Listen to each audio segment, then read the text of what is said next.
Hi, hope you're having a great day. You're watching JUG Entertainment, and for this video, I'm giving you my non-spoiler review of the Ice Age Adventures of Book Wild movie, which came out yesterday on Disney Plus, and it's the newest movie in the Ice Age installment, but it's more like a spin-off of the Ice Age installment than an actual new movie of the Ice Age installment. It's kind of weird, but basically it came out on Disney Plus yesterday, and it's like a brand new premiere on Disney Plus. So I'm giving you my non-spoiler review to tell you whether I think this movie is worth checking out or not. So yeah, I really hope you enjoy this spoiler review, and hopefully it makes you make the choice. I'm listing all the pros and all the cons in this video. So yeah, I really think I have a pretty good list for you to tell you whether you're gonna like it or not. So yeah, hope you enjoy the video. And if you do end up enjoying it, then just make sure to leave a like. It would be very helpful. As well, subscribe for a lot of other content. I always cover animation and everything. So subscribe for all the animation content and everything.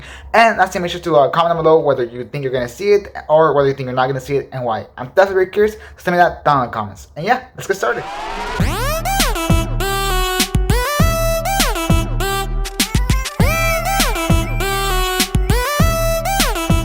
Alright, so I start by giving you a general synopsis of the movie, or like a general summary, that's what it means, of what the movie's about. Obviously, without diving into any spoilers. So, the movie is basically about the Possums, which are like the adopted brothers of Ellie, so after all the events of the Ice Age movies, and now they feel like they're ready to become independent. They're tired of listening to Ellie the whole time and just hear her say what not to do, what to do. So they want to have their own life, and so they do. It's basically their time to get out of the nest, and they do try to get out of the nest, and in doing so, they encounter going into the Lost World, which is the one full of like dinosaurs and everything, and that's when they encounter Bug Wild, and then from there they go on a whole adventure as the new world is now endangered by a new threat. So that's what the movie's about, and I think the premise is pretty cool, very basic, and it does stay very basic. It's not something that's gonna add a lot of layers to it. I will talk about it a little bit later, but the premise itself is kind of basic, and it's like those kid type of theme movies, and it's definitely that type of movie. So just giving you a heads up out there.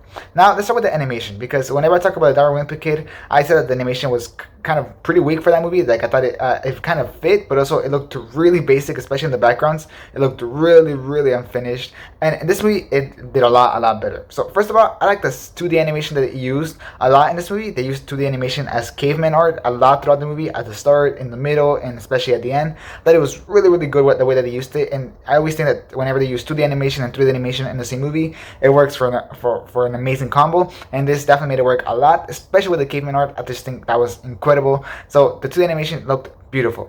Now going on to the 3D animation, which is the animation that the whole movie, or most of the movies on.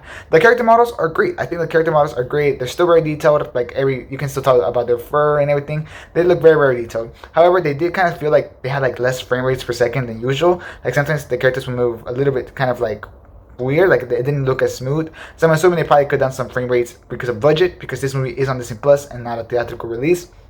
However, it's way better than how Diary of the Wimpy Kid felt back in December whenever they released that Disney Plus original movie. So it's like a mixed type of scenario. The backgrounds in the movie are a little bit more basic, especially whenever they're in the snow. I think the snow background is really basic. But then there's other backgrounds that are very beautiful, like really beautiful.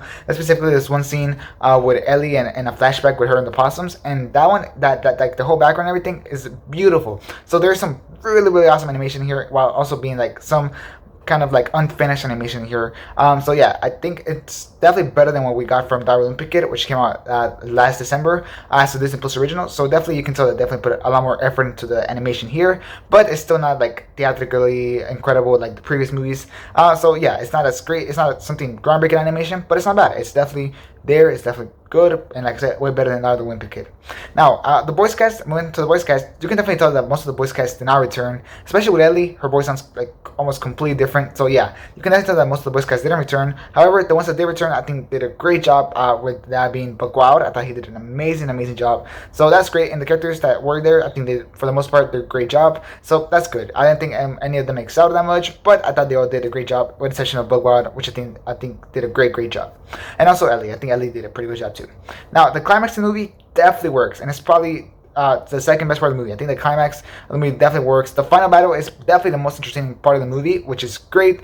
Obviously, you always want to see the third act be super entertaining. Usually, that's when a lot of movies fail to do. Usually, the whole movie is entertaining, and then when it gets to the third act, it just goes on the downhill because they didn't know how to deliver. And that's not the case with this movie. This movie definitely delivers in the third act. In fact, it's the type of movie that I would say gets better as it goes on, which means that at the start it's kind of boring, and I do admit I did get kind of bored in the start. But like I mentioned, it's a movie that keeps getting better and better and better as you go on, as they add more layers to the story and everything. And by the end, you feel kind of satisfied with the story they were able to tell in a little bit over an hour, because the movie's like a little bit over an hour, so you feel satisfied with the story they were able to tell. At least personally, I felt satisfied with the story they were able to tell.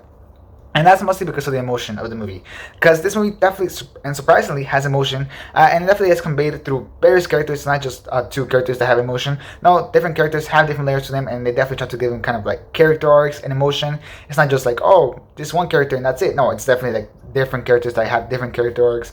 Those being Buckwild, the Possums, Ellie, and the other ones have kind of mini character arcs, and there's a new character in there that also has a character arc. So it's honestly, I think, great that they gave him character arcs. And honestly, it was kind of emotional at the end. It was pretty emotional at the end, so that's great. I think the emotion hit where it was supposed to hit, which is great. Now, it was kind of confusing though, because the movie is called Adventures of Buckwild, yet it doesn't feel like the movie is actually focused on Buckwild. It feels more like it's focused on the possums, and back on Buckwild is kind of like there to join them, but it's not the other way around. So it's kind of weird to feel that way. I don't know if it was intentional, if something happened backstage before after they announced the movie. I'm not too sure how it works, but it kind of felt more like a possums movie than the Buckwild movie, especially during like the first 20 minutes. It was all the possums, and Buckwild hadn't showed up yet, so that's kind of weird. That definitely kind of confused me a little, especially with the title and everything. So it's kind of weird. Moving on, the action is definitely present in this movie. Like, there's a lot of moving parts, a lot of moving action scenes are in this movie. So that's good. They weren't super impressive or nothing, but it was good. It was like average good. It wasn't anything bad in here that I would say, oh, that was terrible. There wasn't anything good in here that I was like, oh, that was great. I just think it's average, honestly. So yeah, that's how I feel about it. It was also great to revisit these characters after the franchise. Obviously, I haven't seen the last Collision Course movie, but I've seen all the other 4 movies, and it was just great to revisit these characters. I thought it was like, oh, that's really good. I get to revisit these characters. I get to see what's going on with their life, and I think it was overall very enjoyable to do. However, the movie was super cliche with a super basic storyline and themes, yet it definitely adds itself some layers to keep it kind of interesting, entertaining, but it was still kind of cliche. I didn't think it was like something super different. It was still cliche.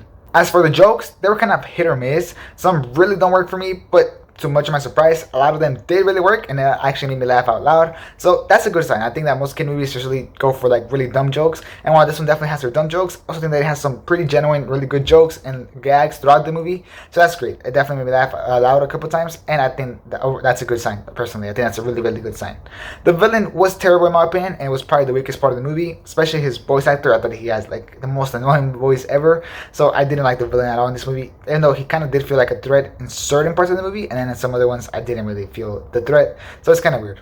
I loved the way that they handled Buck in this movie. I think they gave him some tragedy, and it definitely made the movie work a lot better with that type of tragedy type of thing that they gave it to him. I think it really elevated the movie a lot, because until that point of the movie I was like, oh, this movie's okay, and then as soon as they gave him like that tragedy aspect, it kind of completely went up on how I liked it. So that's great. I think that kind of saved the movie a lot, and until the very end whenever it got even better.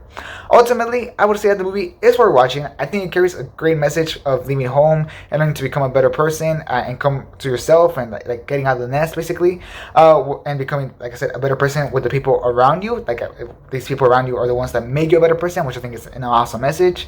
And I think that kids will definitely love this movie, and I'm sure that if you're an adult, you won't be like super entertained by it or nothing, but I think you'll overall find it enjoyable. I think it's definitely worth watching. It's only an hour. It's something like, oh, this is great, it's a masterpiece or nothing, but it's just a fun little cute movie that I think is definitely enjoyable. So yeah, that was my review for it. Hope you enjoyed it, and if you did, then push me to like. It would be very, very helpful. I still subscribe for a lot of other content, a lot of animation that I have in here. In fact, I talk about Encanto, which is another recent Disney release. You can check out this video where I talk about characters ranked. I definitely think you're going to enjoy that video a lot. And I also made another video on talking whether Encanto will have a sequel. So if you're interested in checking that out, you can check that out. I definitely think you'll enjoy that. And lastly, tell me down in the comments whether this video made you want to check out the movie or not. I'm definitely very curious, so tell me that down in the comments. And if you already checked it out, tell me what you thought about it. I'm definitely very curious, so tell me that down in the comments. And yeah, that'll be it for this video. Thanks for watching. Hope you have a great rest of your day. And this is Jerry Entertainment, out.